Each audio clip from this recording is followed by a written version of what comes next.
నమస్తే welcome to gossips garage. ఏపీలో ఆ బీజేపీ లీడర్ రూటే సెపరేటు. గతంలో కూటమిగా ఉన్న టీడీపీని టార్గెట్ చేసేవారు. ఆ మాటకొస్తే అప్పుడు బీజేపీ పెద్దలతో టీడీపీకి గ్యాప్ పెరగడానికి ఆయన ఓ కారణమన్న టాక్ ఉంది. కానీ ఈసారి కూటమిగా పవర్లోకి వచ్చినప్పటి నుంచి ఆయన రూటు మార్చినట్టు కనిపిస్తోంది. ఈ మధ్య ఎమ్మెల్సీ అయిన ఆయన ఏకంగా సీఎం చంద్రబాబుతోనే టచ్లోకి వెళ్తున్నారు. బాబుతో సోము భేటీ వెనుక మర్మమేంటి? బీజేపీ కోటాలో మంత్రి పదవి రేసులో ఉన్నారా? చంద్రబాబుతో సోము భేటీ ఎందుకంత స్పెషల్? టీడీపీ పేరు ఎత్తితే ఫైర్ అయ్యే లీడర్లో మార్పొచ్చిందా? గతంలో బాబును టార్గెట్ చేస్తూ సోము బాణాలు. ఇప్పుడు ఏపీ సీఎంతో సఖ్యత కోరుకుంటున్నారా? ఎమ్మెల్సీగా ఉన్న సోము మంత్రి పదవిపై ఆశలు పెట్టుకున్నారా? ఏపీ సీఎం చంద్రబాబుతో బీజేపీ ఎమ్మెల్సీ సోము వీర్రాజు భేటీ ఇంట్రెస్టింగ్ గా మారింది. మామూలుగా అయితే టీడీపీ ఎమ్మెల్యేలు, ఎమ్మెల్సీలు, ఎంపీలు చంద్రబాబును 1-to-1 కలవడం కాస్త స్పెషల్. ఇక సోము వీర్రాజు వంటి బీజేపీ నేత బాబుతో భేటీ అంటే సంథింగ్ ఈజ్ దేర్ అన్న టాక్ వినిపిస్తోంది.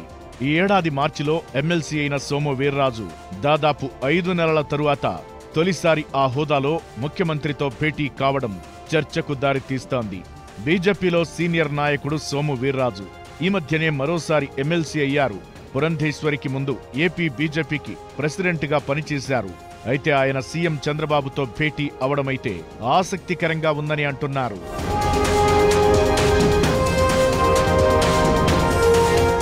2024 ఎన్నికలకు ముందు ఏపీ బీజేపీ ప్రెసిడెంట్గా ఉన్నప్పుడు టీడీపీని, చంద్రబాబును ఘాటుగా విమర్శించేవారు సోము వీర్రాజు. అంతకుముందు కూడా బీజేపీ సీనియర్ లీడర్గా టీడీపీపై బాణాలు ఎక్కుపెట్టేవారు. ఆయన వైసీపీకి కొంత అనుకూలుడన్న చర్చ అప్పట్లో బాగా వినిపించింది. కొందరు టీడీపీ నేతలు డైరెక్ట్ గానే సోము తీరును తప్పుబట్టేవారు. అయితే ఏపీలో బీజేపీ సొంతంగా ఎదగాలన్న ప్రయత్నంతోనే వైసీపీతో పాటు బాబు టీడీపీ టార్గెట్ గా విమర్శలు చేయాల్సి వచ్చిందని తరువాత చెప్పుకున్నారు. అదంతా అయిపోయిన గతం. ఇక మొన్నటి ఎన్నికల తరువాత కేంద్రంలో టీడీపీ సపోర్ట్ బీజేపీకి చాలా అవసరమైంది. దాంతో ఏపీ బీజేపీ నేతలు టీడీపీ పట్ల మరింత సాఫ్ట్ వైఖరితో ముందుకెళ్తున్నారు.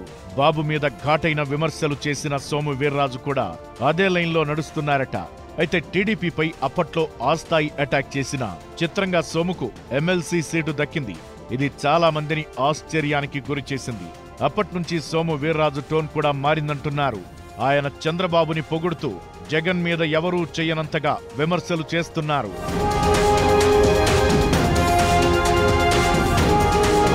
తూర్పుగోదావరి జిల్లాలో నీటిపారుదల సదుపాయాల మెరుగుదల, జాతీయ రహదారుల విస్తరణ, పర్యాటక రంగ అభివృద్ధి, పోలవరం ప్రాజెక్టు పరిసర ప్రాంతాల అభివృద్ధి, అలాగే గండిపోచమ్మ తల్లి ఆలయ అభివృద్ధి వంటి అంశాలను చంద్రబాబు దృష్టికి తీసుకెళ్లినట్లు సోము వీర్రాజు చెబుతున్నారు.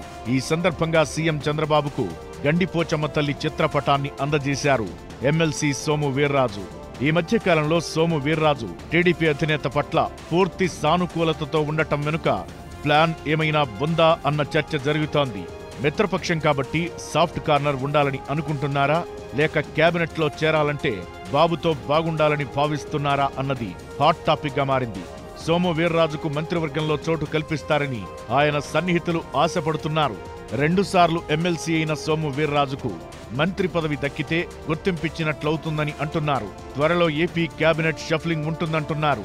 ఖాళీగా ఉన్న ఒక్క పోస్టును బీజేపీకి ఇస్తారని ఎప్పట్నుంచో ఊహాగానాలు వినిపిస్తున్నాయి. బీజేపీ కోటాలో 2వ మంత్రి పదవి సోము వీర్రాజు వంటి సీనియర్ లీడర్కు ఇస్తారన్న టాక్ అయితే వినిపిస్తోంది. బాబుతో గట్టిగా పెనవేసుకుంటున్న బంధం సోముకు ఉన్నత పదవి దక్కేలా చేస్తుందా లేదా అనేది వేచి చూడాలి.